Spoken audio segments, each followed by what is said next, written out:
أن تكونا ملكين أو تكونا من الخالدين وقاسمهما إني لكما لمن الناصحين۔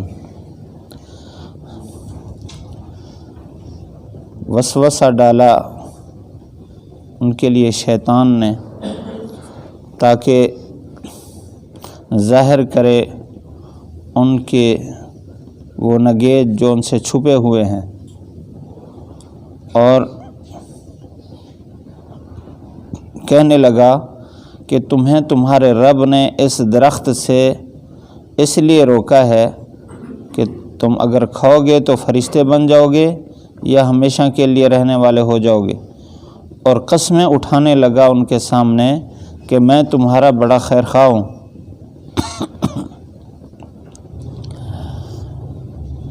شیطان کے دھوکے اور فریب کا تذکرہ چل رہا ہے۔ جب اللہ تعالیٰ نے آدم علیہ السلام سے فرمایا یا آدم اسکن انت وزوجک الجنہ، کہ آپ بھی اور آپ کی گھر والی بھی جنت میں رہو، اور پھر فکلا من حیث شئتما، جہاں سے چاہو کھاؤ، لیکن اس درخت کے قریب نہیں جانا ورنہ حد سے تجاوز کرنے والے ہو جاؤ گے۔ تو شیطان نے ان کو وسوسہ ڈالا، یہ اس کی دشمنی کی ابتدا ہے۔ سب سے پہلا کام جو ابن آدم کے خلاف اس نے کیا وہ یہ کیا، فوسوس لہم الشیطان۔ وسوسہ کہتے ہیں مخفی آواز کو جو بار بار کی جائے اس کو وسوسہ کہتے ہیں۔ شیطان کے وسوسے کی کئی صورتیں ہیں۔ حدیث شریف میں آتا ہے کہ یہ شیطان ہر ایمان والے کے ساتھ موجود ہے، اور اس کی بائیں جانب پیٹھ کے پیچھے دل کے مقام کے مقابلے میں یہ بیٹھا رہتا ہے، اور جب یہ اللہ سے غافل ہو تو پھر اپنے چونچ مچھر کی طرح اندر دل میں ڈال کر اس میں خیالات ڈالتا ہے۔ دل اور دماغ کا کنیکشن ہے، تو جیسے ہی وہ دل میں اپنی سرنج ڈالتا ہے تو فوراً دماغ اس کے مطابق سوچنے لگ جاتا ہے۔ اس وجہ سے فرمایا شیطان انسان کے خون کے چلنے کی جگہ چلتا ہے، کیونکہ خون کا تعلق دل کا دماغ کا بہت گہرا ہے۔ تو جیسے دل کے اندر اس نے وسوسہ ڈالا، خون کا تعلق دماغ کے ساتھ ہے، دماغ سوچتا ہے۔ دوسری صورت اس کی یہ ہے کہ یہ کان میں بار بار آواز کرتا ہے ایک ہی بات کی، تو بہرحال اس نے شیطان نے ان کو وسوسہ ڈالنا شروع کیا۔ اب وسوسہ کب ڈالا؟ اس میں دو احتمال ہیں، کیونکہ یہ دونوں جنت میں تھے، اللہ تعالیٰ نے فرما دیا اسکن انت وزوجک الجنہ، تو بعض فرماتے ہیں کہ ابھی یہ جنت سے نکلا نہیں تھا، اس کے لیے حکم ہو گیا تھا لیکن نکلا نہیں تھا ابھی، تو اس نے وہیں جنت میں حضرت آدم علیہ السلام، حضرت اماں حوا، ان دونوں کے دل میں وسوسہ ڈالنا شروع کر دیا اس نے۔ اور بعض کہتے ہیں کہ نہیں، اس وقت اللہ تعالیٰ نے فرما دیا تھا اہبط منہا فخرج انک من الصاغرین، یہ الفاظ بھی یہاں سے نکل جا، یہ پہلے فرما دیا تھا، تو یہ نکل چکا تھا، لیکن بحر سے کھڑے ہو کر اس نے آواز کے ذریعے سے بار بار یہ بات کی ہے جو آگے آ رہی ہے۔ اللہ تعالیٰ نے یہاں یہ بات فرمائی کہ یہ کیوں ایسا کر رہا تھا، لیبدی لہما ما وری عنہما من سوآتہما۔ ظاہری معنی تو اس کا یہ ہے کہ جو انہوں نے لباس پہنا ہوا تھا اس لباس کو اتارنے کے لیے اس نے ایسا کیا، کیونکہ یہ بات آگے آ رہی ہے کہ جب انہوں نے درخت کھایا تو اس کے بعد فوراً ان کے جسم پر جو کپڑے تھے وہ اتر گئے، تو وہ اپنے جسموں کے ساتھ درختوں کے پتے چپکانے لگے اپنے نگیج کو چھپانے کے لیے۔ تو یہ مقصد تھا اس کا۔ اور دوسرا یہ کہ انسان کے لیے زینت اس کا لباس ہے، اور بغیر لباس کے ہونا انسان کی طبیعت میں بہت بڑا عیب ہے۔ انسان کے لیے مر جانا زیادہ آسان ہے ایسی حالت سے۔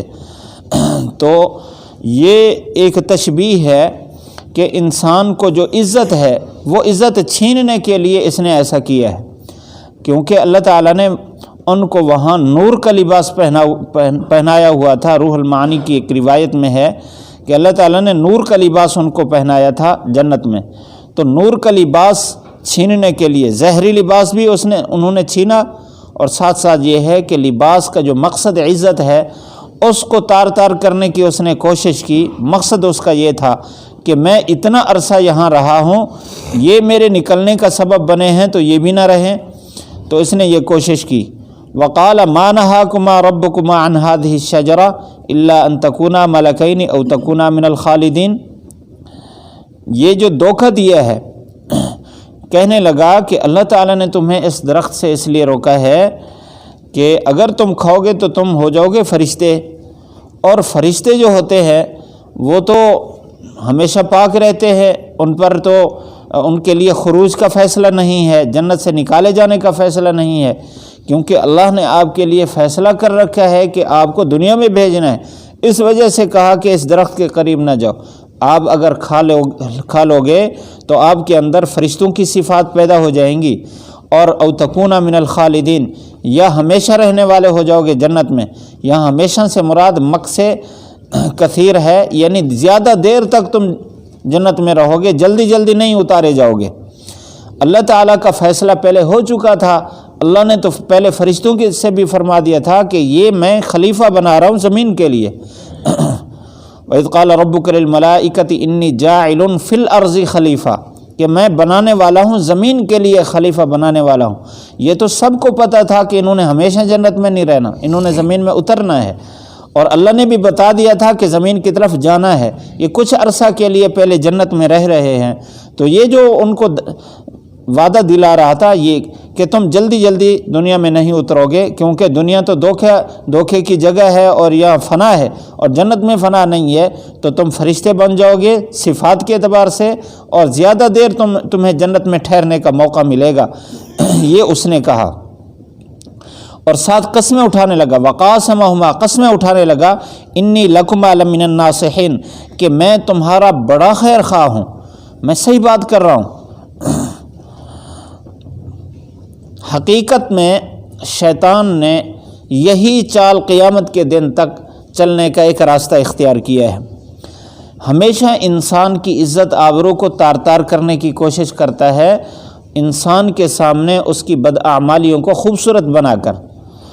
زُيِّنَ لِلنَّاسِ حُبُّ الشَّهَوَاتِ مِنَ النِّسَاءِ وَالْبَنِينَ وَالْقَنَاطِيرِ الْمُقَنطَرَةِ مِنَ الذَّهَبِ وَالْفِضَّةِ وَالْخَيْلِ الْمُسَوَّمَةِ مِنَ الْأَنْعَامِ وَالْحَرْثِ ذَلِكَ مَتَاعُ الْحَيَاةِ الدُّنْيَا۔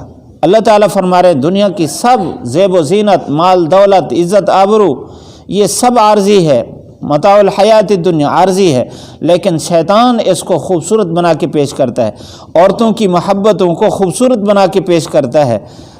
تو حقیقت میں اس میں فنا ہے، عزت نہیں ہے۔ اگر اس کو غلط راستے سے اختیار کیا ہے تو اس صورت میں ذلت ہے۔ اللہ کی فرما برداری میں اختیار کرے، صبر کے ساتھ چلے، تو پھر اس کے لیے عزت ہے۔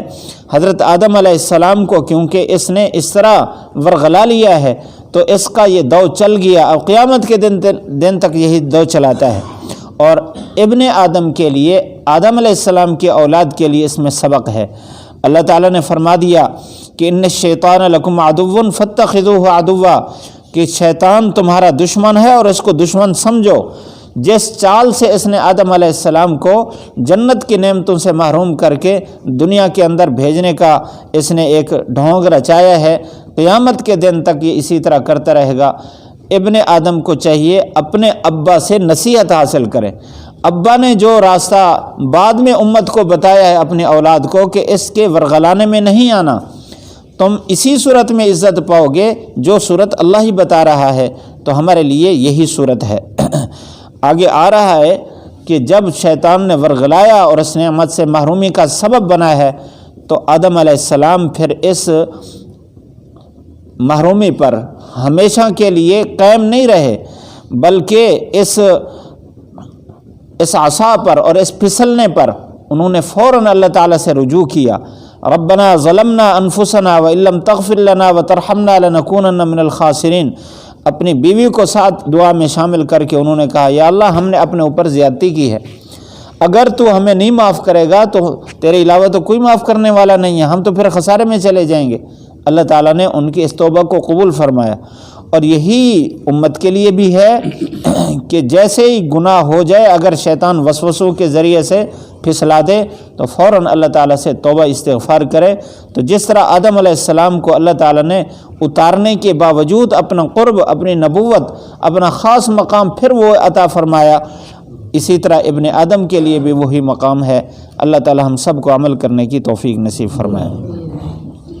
پڑھ لیجئے، فوسوس لہما الشیطان لیبدی لہما ما وری عنہما من سوآتہما وقال ما نہاکما ربکما عن هذه الشجرة إلا أن تكونا ملكين أو تكونا من الخالدين وقاسمهما إني لكما لمن الناصحين۔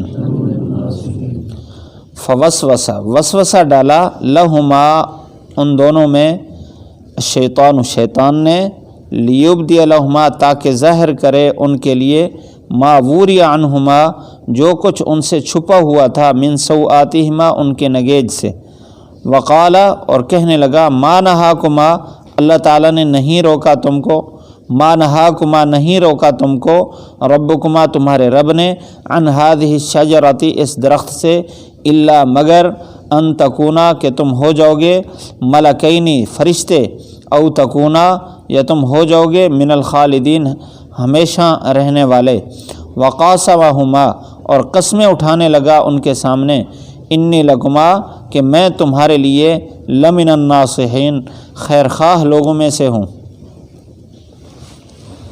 الحمدللہ رب العالمین والصلاة والسلام علی سید الانبیاء والمرسلین۔ ربنا آتنا فی الدنیا حسنہ وفی الآخرۃ حسنہ وقنا عذاب النار۔ یا اللہ یا رحمن یا رحیم یا ارحم الراحمین، یا اللہ ہم سب کی بخشش فرما۔ نفس و شیطان نے ہمیں آج تک دھوکے میں ڈالا، یا اللہ ہماری اس کوتاہی کو معاف فرما، ہماری توبہ کو قبول فرما۔ یا اللہ اعلیٰ عمل سے ادنا عمل کی طرف اس نے ہمیں جھونکا۔ یا اللہ دنیا کی خوبصورتی، دنیا کی رنگینیاں، دنیا کے دھوکے میں ہمیں تیرے تعلق سے دور کیا۔ یا اللہ ہمیں معاف فرما، یا اللہ ہمیں معاف فرما، یا اللہ ہماری بخشش فرما، ہماری کوتاہیاں معاف فرما، درگزر فرما، ہمیں ہر لمحہ اپنا تعلق خاص نصیب فرما، اپنا قرب خاص نصیب فرما، اپنے نام کی لذت سرور نصیب فرما۔ یا اللہ آئندہ جو لمحات، جو سانس ہماری زندگی کے بچے ہوئے ہیں، ہمیشہ اپنی یاد نصیب فرما، ہمیشہ اپنا تعلق نصیب فرما۔ یا اللہ ہر لمحہ ہمارے دل میں اپنی محبت کو پیوست فرما۔ یا اللہ ہر لمحہ ہمارا ہر کام سنت کے مطابق ہمیں کرنے کی توفیق نصیب فرما۔ ہر لمحہ شیطان اور نفس سے، گناہوں سے، دنیا کے فریب سے ہم سب کی حفاظت فرما، عافیت نصیب فرما۔ پوری امت کے لیے یا اللہ یہ فیصلہ فرما، پوری امت کو یہ نعمت نصیب فرما۔ ہم کمزور ہیں، ناتواں ہیں، یا اللہ ہم محتاج ہیں، ہر لمحہ تیری رحمت کے، تیرے فضل کے ہم پر رحمت فرما، فضل فرما۔ ہماری دنیا بھی بنا، ہماری آخرت بھی بنا۔ دنیا میں ہمیں ذلت، رسوائی اور پریشانی سے بچا، آخرت کی رسوائی، ذلت اور پریشانی سے بچا۔ یا اللہ جو بیمار ہیں صحت نصیب فرما، جتنے تنگ دست ہیں فراخی رزق نصیب فرما، جو دنیا سے جا چکے ہیں ہمارے احباب، یا اللہ سب کو اعلیٰ علیین میں اعلیٰ مقام نصیب فرما۔ ہمارے لیے بھی وہی جگہ ہے، وہی سفر ہے، ہم نے بھی جانا ہے۔ یا اللہ ہمارے لیے بھی بہتر فیصلے فرما۔ یا اللہ اپنی ناراضگی سے بچا۔ ربنا آتنا فی الدنیا حسنہ وفی الآخرۃ حسنہ وقنا عذاب النار۔ وصلی اللہ تعالی علی خیر خلقہ محمد وآلہ وصحبہ۔